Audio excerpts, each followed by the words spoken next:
Tere, hea Delfi erisaate kuulaja. Me räägime nõndanimetatud rahuprotsessist. Kui lugeda ühte viimastest Eesti Ekspressi sõjapäevikutest, siis USA ettepanekud nii-öelda rahu saavutamiseks on muuhulgas järgnevad. Ukraina peab loobuma oma pretensioonidest Krimmi poolsaarele. USA tunnustab Krimmi Venemaa osana. Sõjapidamise lõpetamine kogu praeguse rindejoone pikkuses ja territooriumide jäämine nii, nagu rindejoon jookseb, välja arvatud üks Hersoni oblasti osa. USA eemaldab kõik sanktsioonid Venemaa suhtes, mis neile alates 2014. aastast on kehtestatud. Zaporižžja tuumajaam läheb USA kontrolli alla, kahepoolsed kõnelused Ukraina ja Venemaa vahel ilma eelnevate julgeolekugarantiideta. Ukraina loobub NATO liikmesuse püüdlustest, kuid võib liikuda Euroopa Liidu liikmesuse poole. Maavarade diil Ukraina ja USA vahel. Osa maavaradelt saadavast kasumist läheb USA-le, usaldusväärsed julgeolekugarantiid Ukrainale grupi Euroopa riikide poolt. Mina olen Delfi poliitikatoimetaja Herman Kelomees ja minuga koos arutab siin Delfi toimetuses seda teemat Välisministeeriumi kantsler Jonatan Vseviov. Tere! Tere! Me kohtusime siin samas toimetuses viimati 2 kuud tagasi. Käsite vestlemas ajakirjanika täpselt selle kohtumise ajal rullus lahti Valge Maja draama Zelenski ja Trumpi vahel. Ajakirjanikud hakkasid saama erinevaid tõuketeavitusi ja sõnumeid, teie samamoodi, et milline see arutelu teie telefonis erinevates chattides oli sellel päeval? Ma täiesti kindlalt mäletan seda, kuidas ta rikkus õhtu ära. Seda ainult osaliselt naljaga pooleks öelduna rikkus ta veel päris pikaks ajaks. Ära mitte lihtsalt tuju, vaid tegelikult kogu selle olukorra. Ja siis niisuguses situatsioonis juhindusime meie, soovitasime teistelegi juhinduda vanasõnast, et ühtegi suppi ei sööda nii kuumalt, kui teda keedetakse. Olukord on tarvis maha jahutada ja siis püüda päästa, mis päästa annab ja võimalusel isegi midagi paremast teha. Mulle tundub, et see esimene kõrge temperatuuriga keemine õnnestuski üle elada. Osalt aitas sellele kaasa aeg ja ajaga kaasnev rahunemine, osalt aitasid sellele kaasa kindlasti ka Euroopa liidrite, ma pean silmas britte ja prantslased eelkõige, sihitud jõupingutused Ameerika Ühendriikide suunal. Ja muidugi aitasid ka ukrainlased ise, kes andsid välja nii Zelenski kui teiste kõneisikute poolt sõnumeid, mis lükkasid ümber selle väite, otse kui oleks Ukraina takistus rahu teel, mis on ju absurdne. Ja loomulikult võis ukrainlastel olla päris raske seda teha, sest see situatsioon ongi täiesti absurdne. Agressiooni ohver peab tõestama, et ta ei soovi agressiooni jätkumist. Aga sellisest olukorrast me ennast leidsime, Ukraina selle absurdi alla neelas, kinnitas, et ta soovib rahu, on tänaseks võtnud vastu pakkumise kohesele relvarahule, tingimustele relvarahule ja muidugi mitte mingisuguse üllatusena me näeme, et Venemaa seda vastu võtnud ei ole. Sest nõnda nagu sellel kuumal õhtupoolikul siin Delfi toimetuses, kui Valkabinetis see draama lahti rullus, sai öeldud, nõnda kinnitame me ka täna, me ei näe ühtegi märki, et Putin oleks muutunud oma tegelike eesmärke selles sõjas. Ja kui nüüd kuulete seda sinu poolt tehtud sissejuhatust, millel ei ole ju tegelikult ametlikku, formaalset ja avalikku kinnitust, mis on ajakirjanduses ilmunud tõlgendus, mis on tõenäoliselt tekkinud muidugi sellest, kui nii võib öelda, siis diplomaatilisest aktiivsusest, mida eriesindaja Võitkov on demonstreerinud, sealhulgas tema käiku Moskvasse, kohtumist ka Putiniga, siis see kõlab nagu suur osa Putini plaanist, Putini soovidest. Mitte terviklik, mitte täielik osa, aga ma usun, et kui selline tulem Putinile täna kandikul viidaks, ta võtaks selle vastu, aga petlik oleks arvata, et siis rahu tuleks. Siis ta teeks pausi, ootaks kuni vajub laiali Ukrainat toetav koalitsioon, kuni vajub laiali ka Ukraina ühiskonna sisemine konsolideeritus. Kas selleks kulub kuu, aasta või 1,5, on juba raske öelda, kuid siis ta liiguks edasi. Sest seda muutust, et Kremlis oleks tänaseks aktsepteeritud Ukraina eksistentsiga, ma ei pea silmas mitte formaalselt kusagile kaardile märgitud territooriumina, vaid tõepoolest suveräänse riigina, kes võib valida enda julgeolekulahendi ja riigisisese korralduse, seda muutust ei ole toimunud. Ei aktsepteerita ei Ukraina eksistentsi, ega tegelikult laiemalt võttes ühendatud ja Atlandi-üleselt seotud Euroopat, mis ulatub Venemaa piirideni. Ei aktsepteerita. Ja kui varem õõnestati seda kõike mittesõjaliste meetmetega, alates 2014. aastast piiratud sõjaga Donbassis, siis 22. aastast alates me näeme laiaulatuslikku agressiooni, aga see poliitika ei alanud 24. veebruari 2022. On see sama poliitika, mis oli 23. veebruari 2022. Ja need nõudmised, mida me täna kuuleme erinevatest leketest või tõlgendustest Kremlist tulevat, nad peegeldavad neid nõudmiseid, mida Kreml esitas 21. aastal. Nõnda, et selle pika jutu kokkuvõtteks ütlen, tee rahuni on selge, tee rahuni läheb läbi agressiooni hinna tõstmise ja Ukraina toetamise, vaid nõnda on võimalik panna agressor ümber hindama oma eesmärkide saavutatavust. Ta ei pruugi nendest eesmärkidest loobuda, aga me peame veenma talle selles, et ta neid ei ole võimeline saavutama, vähemalt inimpõlve jooksul. Ja siis on võimalik rääkida detailidest. Aga selle jaoks tuleb kogu surve panna Kremlile ja kogu toetus Kiievile, mitte mängida siin mingisugust vahendajat agressori ja ohvri vahel ja siis imestada, et protsess kuidagi moodi toppama jääb. Praegu tundub, et nii ei lähe. No meie saame rääkida seda, mida meie teeme ja mida meie asjadest arvame. Loomulikult saame me mõjutada ka oma liitlaseid ja partnereid. Saame mõjutada neid organisatsioone, mille liikmed me oleme, eelkõige Euroopa Liitu. Ja mida teevad teised, me saame neid veenda, aga me neid mõjutada ei saa. Aga samavõrd kindlalt võin ma öelda, et ega nemad meid ka ju ei saa. Et kui keegi kujutab ette, et tema kavatseb hakata tunnustama näiteks Krimmi Venemaa osana, järelikult tunnustama ka Euroopas piiride muutmist relva jõul, siis suveräänsed riigid on suveräänsed tegema igasuguseid rumalusi. Aga meie oleme samavõrd suveräänsed mitte nendega kaasa minema. Ja ma ei näe küll väiksematki võimalust, et Euroopas kriitiline mass riike oleks valmis nüüd ühel heal hommikul tõdema, et jah, tõepoolest piire siiski on relva jõul võimalik muuta, me tunnustame seda muutmist, sellepärast, et me hoolime enda piiridest, mitte ainult Ukraina omadest. Ja kui me selle Pandora laeka lahti teeme ja tunnistame, et Venemaa tohib piiri ümber joonistada, kui ainult sõjaliselt suudab kusagil kanda kinnitada, siis ei ole ju kahtlust, et me põletame maha kogu Euroopa julgeoleku ja tegelikult laiemalt globaalse julgeoleku. See on põhjus, miks enamus riike toetas Euroopat ja toetas Ukrainat ka seekord ÜROs, kui mis seal salata Ameerika Ühendriigid meile vastu töötasid. Kui kaalul oli küsimus väga põhimõttelistest sõnastustest Ukraina resolutsiooni osas. Ega nad ei hooli niivõrd Ukrainast. Nad hoolivad neist samadest põhimõtetest, millest nende enda piiride julgeolek, riigi eksistents sõltub.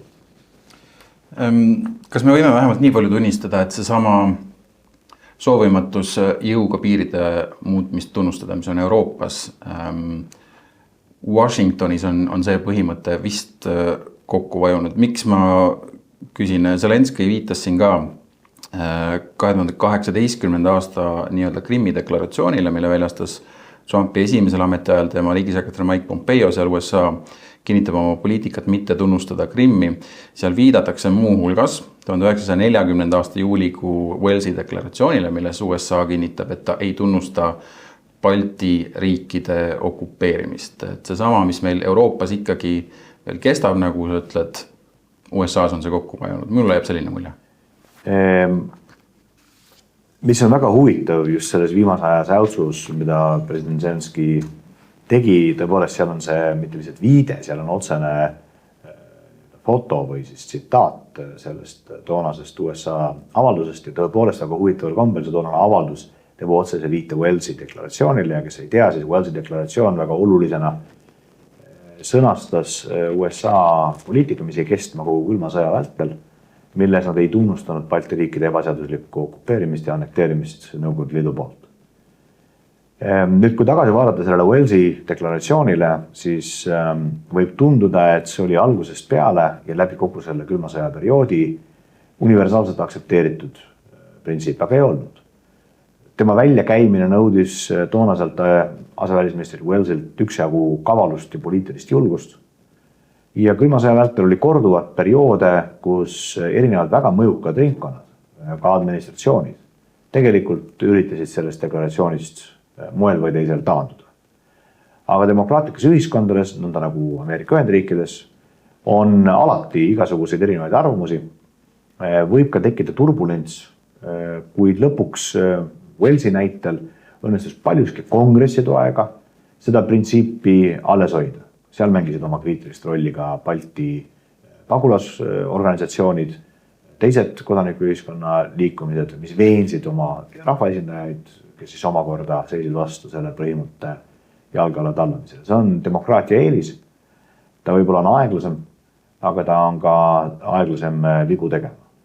Ega USA poliitiline kliima võib olla täna teistsugune, kui ta oli paar aastat tagasi, aga olemusena pole see ju olukord muutunud. Jah, on tunda seal ja selgelt ka näha mõttevoolusid, mis heal meelel viskaksid selle Trumpi administratsiooni, ma pean silmas esimese Trumpi administratsiooni deklaratsiooni prügikasti, nõnda nagu külma sõja ajal taheti teha Walesi deklaratsiooniga korduvalt. Aga samavõrd kindel võib olla selles, et on ka teisi, kes seda mitte teha ei taha. Ja ma arvan, et see tegelik poliitiline debatt Ameerikas selle üle, kas piiride muutmist tunnustada või mitte, pole õieti alanud, aga kui ta peaks algama, siis mul on usk, et võidab siiski see seisukoht, mis sellest Trumpi esimese administratsiooni avalduses kirjas on ja millel on olnud kongressis parteideülene märkimisväärne toetus. Kas see igapäevapoliitikas täna, kui me istume siin, vaatame, mis toimub erinevatel kohtumistel Pariisis, Londonis, kas sellest on niisuguses, ütleme, päevases poliitikas tingimata tolk, on omate küsimus. Aga pikas perspektiivis ma usun, et Ameerika Ühendriigid jäävad territoriaalse terviklikkuse pooldajatesse. See vahe nende eelmiste kordadega külma sõja ajal, kui oli USA administratsioonides suhtumist, et Walesi deklaratsiooni võiks võib-olla prügikasti visata, on võib-olla see, et ei tea, kas need olid tookord presidendid ise, nagu Trump praegu, oma nii-öelda säutslas heidab Zelenskile ette, et ta ei nõustu piiride jõuga muutmisega. Nõnda on.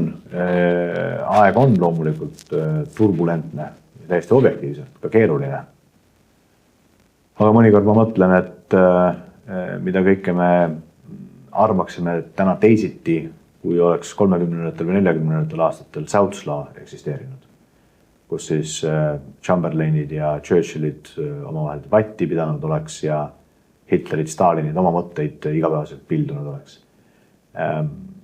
Ma ei tea, võib-olla mõned hinnangud oleksid natuke teistsugused, võib-olla oleks tagantjärele vaadates isegi veel käremeelsemalt eristunud need mustad ja valged. Aga pikas perspektiivis mulle tundub, jääb ikka mustaks ja valgeks. Kas ta niisuguses igapäevases poliitikas tekitab rohkem turbulentsi või vähem turbulentsi. Meie asi on, mulle tundub niisugustel kiiretel aegadel, pingelistel aegadel proovida siis, kui näib, et hakkavad juhtuma halvad asjad, proovida võtta tempo maha. Tempo maha, meil on võimalusi tempo maha võtmiseks mitmeid, meil on võimalik riikidega koos istuda, asju arutada, sõnastada oma poliitikat, vaadata üle varem sõnastatud poliitika. Kõige rumalam on keset sellist tohutut turbulentsi tormata ise mingisugust rumalustega. Ja põhimõttelisemad põhimõtted, kui see, et piirirelvajõul ei muudeta, ausalt öeldes pole. Ja ma arvan, et kui see küsimus seada avalikult riikide ette ja öelda, kes on nõus seda põhimõtet muutuma, mitte kuskil vihjena Southslas, vaid ei, konkreetselt nüüd. Tulles kokku, paneme paberile sõnad ja paberile lauale. Siis ma arvan, neid riike on erakordselt vähe. Ei julge keegi minna nende põhimõtete kallale. Ja kui julgeb, siis tuleb see debatt maha pidada. Väikeriigi eelis on muuhulgas see, et ta saab teinekord kergemini musta mustaks ja valget valgeks nimetada.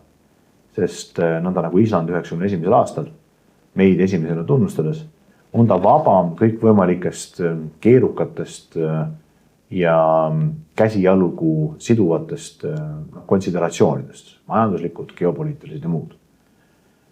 Eesti on täna selles rollis, kus Island oli toona.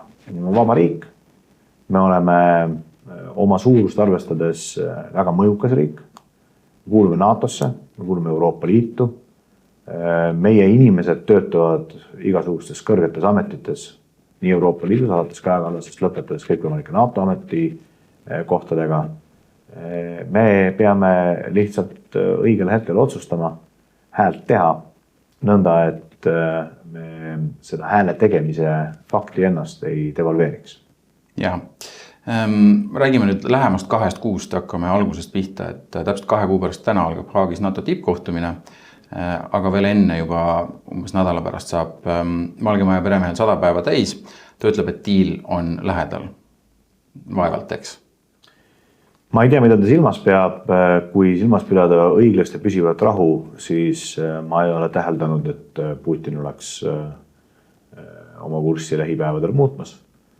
Aga ühtlasi ma tõden, ja seda ei saa ka nimetada sellisel diiliks, aga ma tõden ka seda, et kui see muutus Kremlist tuleb, siis tuleb ta võib-olla niisuguse suure strateegilise eelhoiatusega, taktikalist eelhoiatust meil olema ei saa. See tuleb siiski sellise üllatusena nagu 91. aastal Luikede järve vaadates. Kas ta tuleb täpselt samamoodi, kas ta tuleb Luikede järvena, kas ta tuleb mingisuguse avaldusena, kas ta tuleb millegi muuna, seda me kõik ei tea. Aga autoritaarsed režiimid ei muuda oma fundamentaalseid poliitikaid sujuvalt ja pika eelhoiatuse ja debatiga. Autoritaarsed režiimid ei paindu, nad on jäigad. Ja kui nad ühel hetkel enam survele vastu ei pea, siis käib ikkagi raaksatus, väiksem või suurem. Aga raaksatuse hetkel on ta alati üllatav. Ka siis, kui me suures plaanis näeme teda ette tulemas. Nõnda näeme me täna selle ette tulemas. Venemaa on võtnud endale kanda koorma, mis ei ole tema jaoks jätkusuutlik.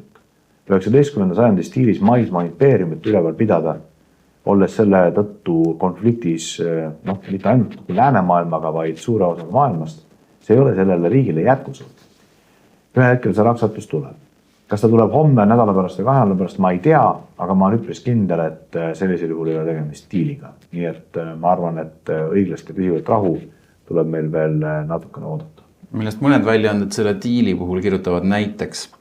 J.D. Vance rääkis konflikti külmutamisest praegusele rindejoonele. Financial Times kirjutas täna, et Ukraina oleks justkui nõus de facto Vene kontrolliga territooriumide üle, kui ta saab julgeoleku garantiid. No kas see on tehtav lähemas tulevikus? Väga naljakas on see de facto termin, sellepärast, et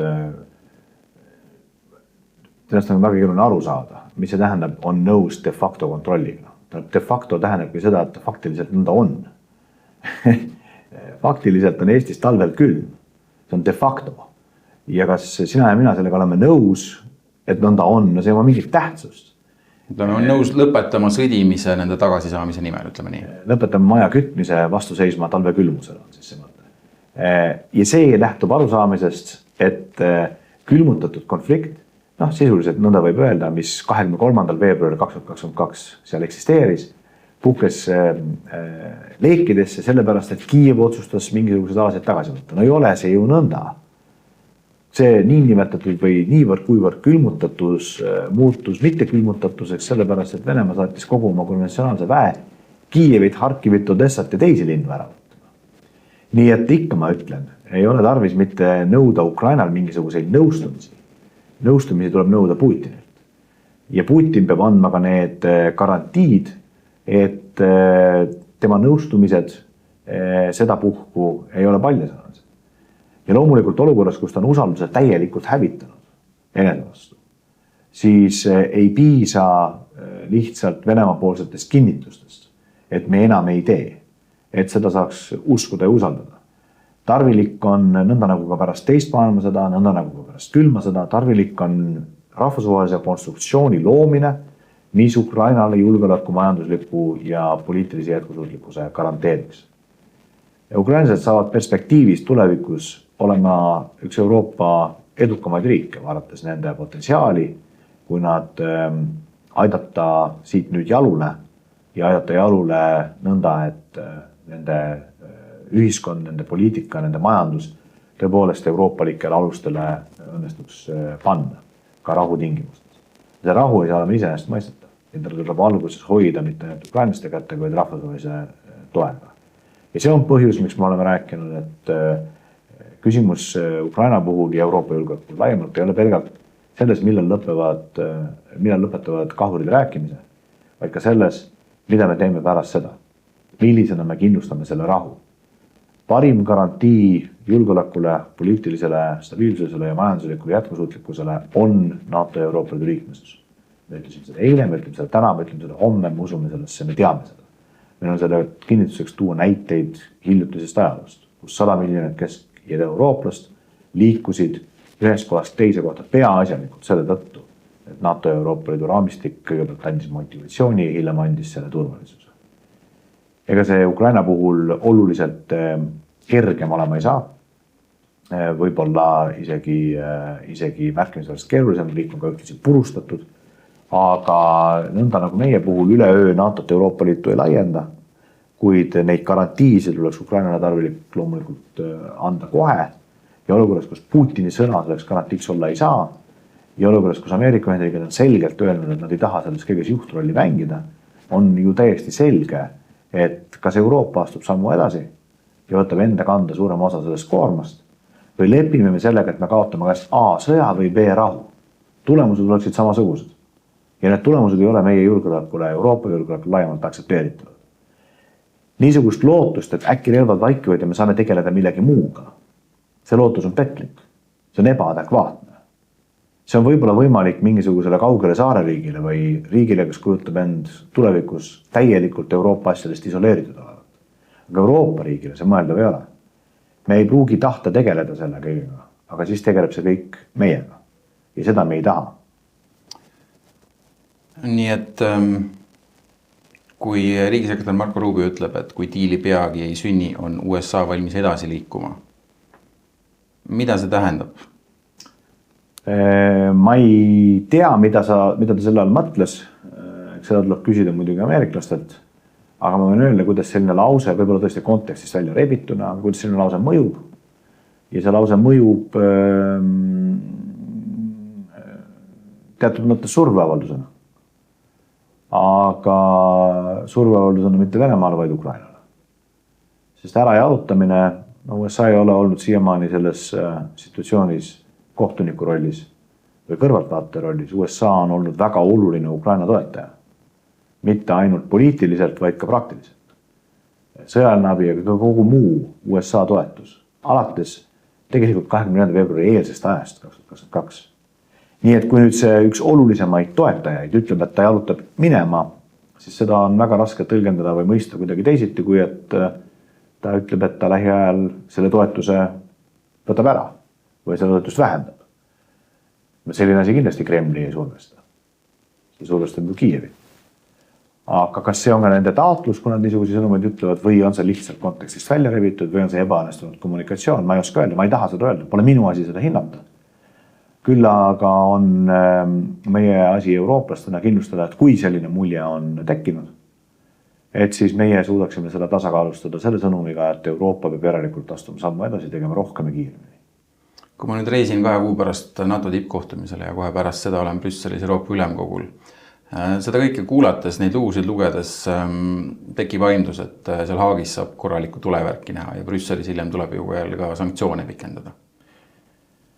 Jah, võib-olla küll, aga naljakas paradoks on Haagi tippkohtumisega. Ühest küljest on ta ajaliselt nõnda lähedal, aga teisest küljest on ta veel nõnda kaugel.